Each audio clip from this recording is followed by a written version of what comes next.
Tuhan bersamamu. Dan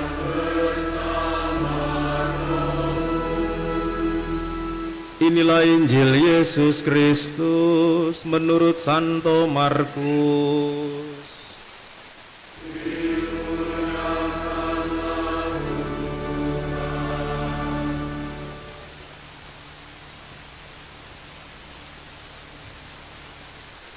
Sekali peristiwa, Yesus mengajar di hadapan orang banyak, katanya, "Beginilah perumpamaan tentang kerajaan Allah. Ada orang yang menaburkan benih di tanah. Pada malam hari ia tidur, dan pada siang hari ia bangun. Benih itu bertunas dan tumbuh. Bagaimana terjadinya, orang itu tidak tahu. Bumi dengan sendirinya mengeluarkan buah, mula-mula tangkainya, lalu bulirnya. Kemudian butir-butir yang penuh isinya dalam bulir itu. Apabila buah itu sudah cukup masak, orang itu segera menyabit, sebab musim menuai sudah tiba." Yesus berkata lagi, "Dengan apa kita hendak membandingkan kerajaan Allah itu? Atau dengan perumpamaan manakah kita hendak menggambarkannya? Hal kerajaan itu seumpama biji sesawi yang ditaburkan di tanah. Memang biji itu yang paling kecil di antara segala jenis benih yang ada di bumi. Tetapi apabila ditaburkan, benih itu tumbuh dan menjadi lebih besar daripada segala sayuran yang lain, dan mengeluarkan cabang-cabang yang besar, sehingga burung-burung di udara dapat bersarang dalam naungannya." Dalam banyak perumpamaan semacam itu, Yesus memberitakan firman kepada mereka sesuai dengan kemampuan mereka untuk mengerti. Dan tanpa perumpamaan ia tidak berkata-kata kepada mereka, tetapi kepada murid-muridnya ia menguraikannya segala sesuatu secara tersendiri. Berbahagialah orang yang mendengarkan sabda Tuhan dan tekun melaksanakannya.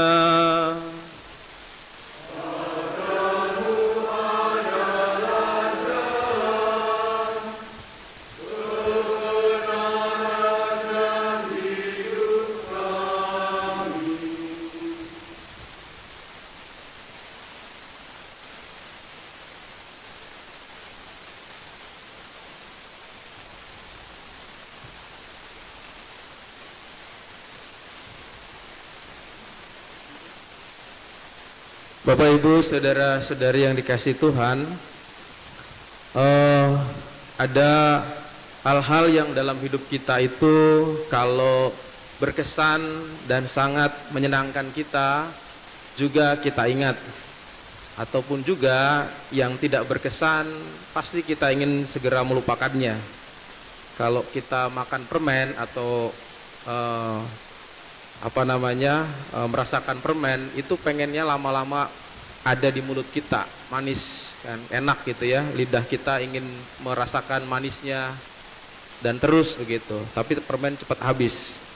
Tapi kalau Bapak Ibu minum obat yang pahit, kita tidak mau berada cepat-cepat di mulut ya, pengennya langsung ditelan cepat-cepat dengan minum air gitu, bahkan tidak diemut, cepat-cepat diminum dengan air supaya segera keluar dari mulut kita, masuk ke dalam perut kita. Nah itu. Maka saya mau menceritakan pengalaman yang menarik, walaupun pengalaman ini sudah saya ulang, karena kalau diceritakan tuh nikmat gitu ya. Saudara-saudari yang terkasih, suatu ketika saya sedang misa di orang meninggal di rumah duka di daerah Jakarta. Lalu kemudian setelah itu pulang, biasa kalau misalnya misa itu rumah duka itu malam-malam, lalu kemudian pulang juga malam-malam di rumah duka, lalu kemudian pulang lagi kembali ke Bekasi. Tapi di tengah perjalanan karena macet, saya sangat lapar dan keroncongan perut saya waktu itu. Saya belokkan kendaraan saya di sebuah restoran.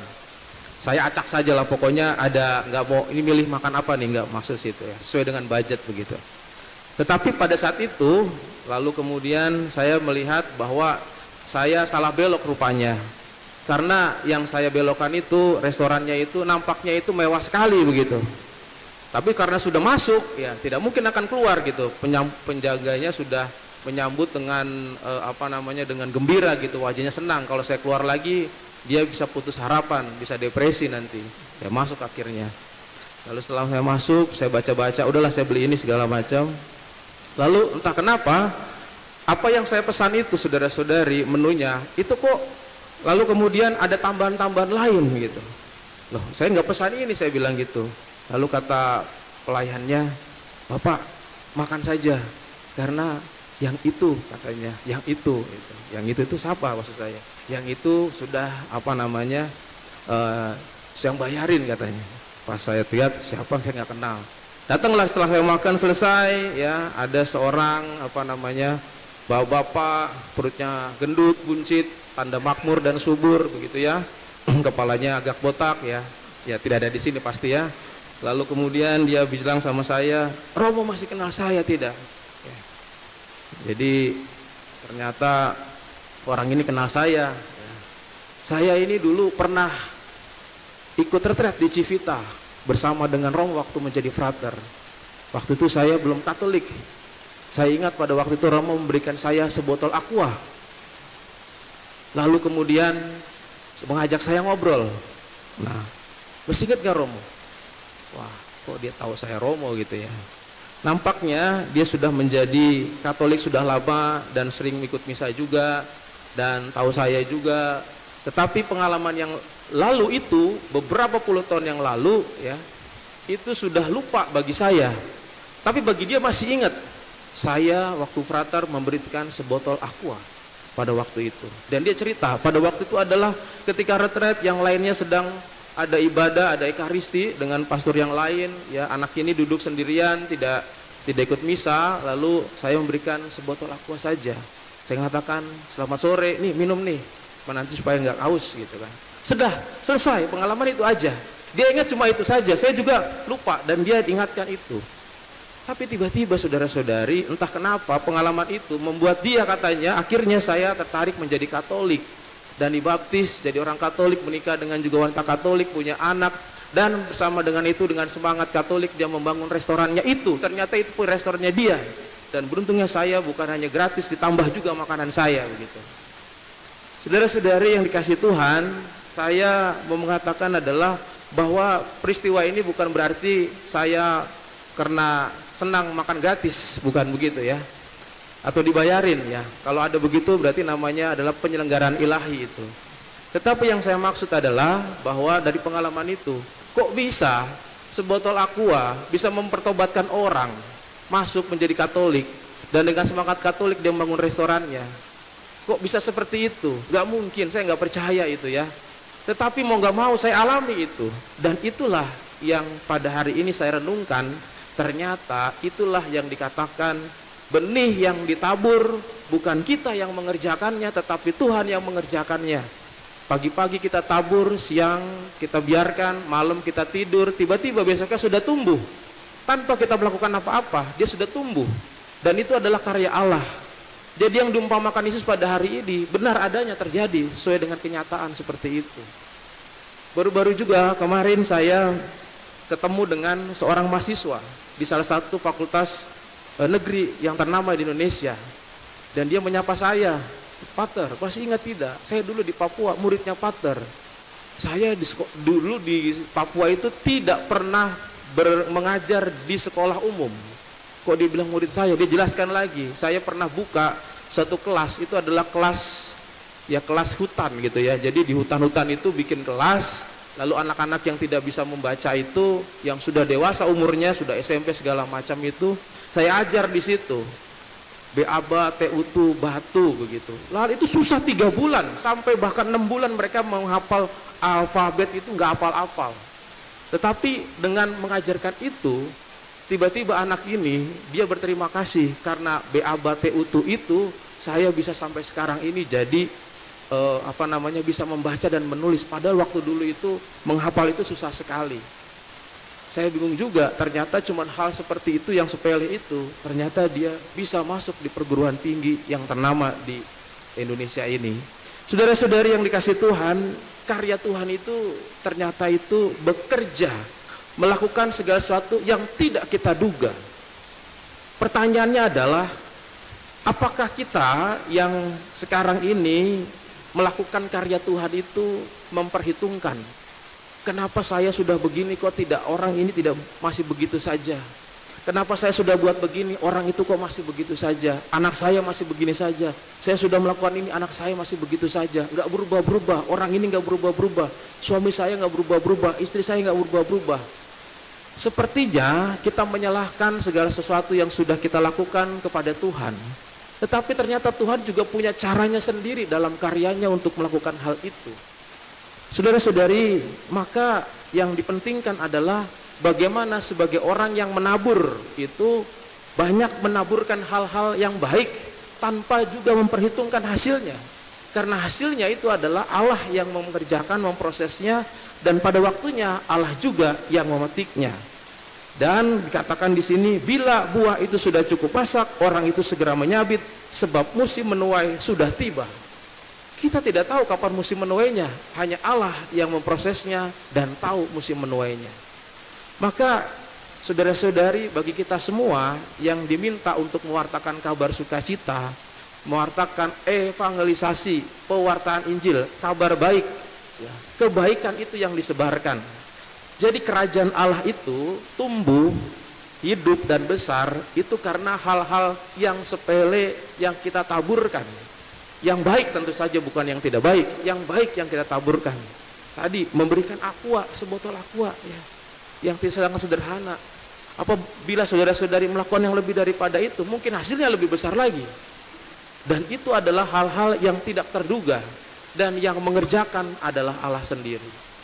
Maka sudah sejauh mana kita dalam hidup ini mampu untuk melakukan hal-hal yang kecil itu, terus menebarkan setiap hari hal-hal yang baik, terus menebarkan hal-hal yang tentu saja menjadi kebiasaan kita yang baik itu, tanpa kita juga memperhitungkan, tanpa kita juga akhirnya menyalahkan Tuhan karena proses yang kita hitung-hitung itu. Yang kedua adalah tentu saja kalau kita sudah melihat bagaimana karya Tuhan yang muncul, yang hidup dan bekerja dengan sendirinya, kita juga membuat yakin bahwa segala sesuatunya itu Tuhan akan proses dengan baik. Kita ingat dalam bacaan kedua hari ini, Santo Paulus adalah orang juga yang diproses oleh Tuhan, dari penganiaya menjadi pewarta, dari orang yang menganiaya orang-orang Kristen pada waktu itu menjadi orang-orang yang mengumpulkan, mewartakan dan memberikan sukacita itu. Karena apa? Karena proses dari Tuhan. Dan itu adalah hal-hal yang kecil-kecil terjadi ketika dia melihat orang-orang Kristen yang disiksa, yang dibunuh, kok masih aja bertahan dalam doa. Lalu akhirnya muncul mukjizat, dia bertemu dengan Yesus. Hal-hal sederhana yang dia lihat, hal-hal sederhana yang diwartakan oleh orang dan dikerjakan oleh Tuhan, jadilah Paulus. Kita tahu juga bagaimana Santo Agustinus yang juga dengan doa-doa dari ibunya Santa Monica, dengan hal-hal yang sederhana, akhirnya Allah mengubahnya menjadi santo dan dipertobatkan. Dan banyak orang yang bersyukur atas pertobatan Santo Agustinus yang membawa kebaikan bagi gereja. Dan karya-karya Tuhan tidak bisa lagi dihitung dalam karya sejarah gereja. Dari yang 12 tiba-tiba menjadi banyak seperti ini di seluruh dunia. Dan itu adalah proses yang tentu saja dikerjakan oleh Tuhan. Saudara-saudari yang dikasih Tuhan, maka pertanyaan yang buat kita sekarang ini adalah, apakah kita sanggup untuk terus-menerus mewartakan kabar kebaikan itu dengan hal-hal sederhana yang kita lakukan, dengan hal-hal yang sederhana yang kita bisa buat dalam keluarga kita, dan membiarkan proses itu berjalan, dan pada waktunya kita akan menuainya, dan tentu saja Tuhan yang mengerjakan itu semua. Maka keyakinan itulah pada hari ini yang diajak untuk diteguhkan kepada kita semua sebagai penabur-penabur itu, orang yang bersedia menaburkan yang baik, bukan sebaliknya. Ketika sebaliknya yang ditaburkan, tentu saja kita tidak perlu mengharapkan hasil yang baik. Kata-kata baik yang diucapkan, kata-kata baik yang disampaikan dalam sapaan-sapaan, dalam teguran-teguran, simbol-simbol yang kita berikan, ternyata itu adalah karya-karya kecil yang dimulai. Kita tidak memproses, tapi Allah yang memproses. Dimulainya dari kita semua yang menjadi penabur-penabur itu. itu adalah pertama hal yang perlu kita renungkan dalam hidup kita. Apakah kita menjadi penabur-penabur yang rela terus menaburkan benih itu untuk mewartakan kerajaan Allah yang tumbuh. Yang kedua, dari diri kita sendiri sebagai seorang penabur, hendaknya seorang penabur itu pada perumpamaan yang kedua, dia itu sudah tumbuh biji sesawi itu yang tadinya kecil dan akhirnya besar dan menjadi naungan bagi burung-burung. Yang kedua ini adalah hal yang penting dalam diri seorang penabur, yaitu adalah benih yang sudah dia terima, sabda yang sudah dia dengar dalam gereja, dalam ekaristi, bertumbuh dan menjadi kekuatan baginya untuk terus menabur, tidak menjadi orang-orang yang putus harapan karena sulit melihat hasilnya, tidak menjadi orang-orang yang gampang marah karena sulit menerima hasilnya, tidak menjadi orang-orang yang gampang ngambek ketika pelayanan kemudian putus harapannya atau kecewa. Karena biji yang sudah ditanam sesawi itu tumbuh besar menjadi kekuatan baginya untuk terus menabur. Inilah kekuatan seorang penabur, yaitu adalah membesarkan benih yang dia terima dalam sabda yang dia dengarkan setiap hari. Semoga kita semua yang diminta untuk menjadi penabur dalam keluarga kita, dalam masyarakat kita, dalam lingkungan pelayanan kita, sungguh-sungguh menjadi orang yang terus menabur dan biarkan prosesnya adalah Allah yang mengerjakannya. Semoga Tuhan memberkati kita. Amin.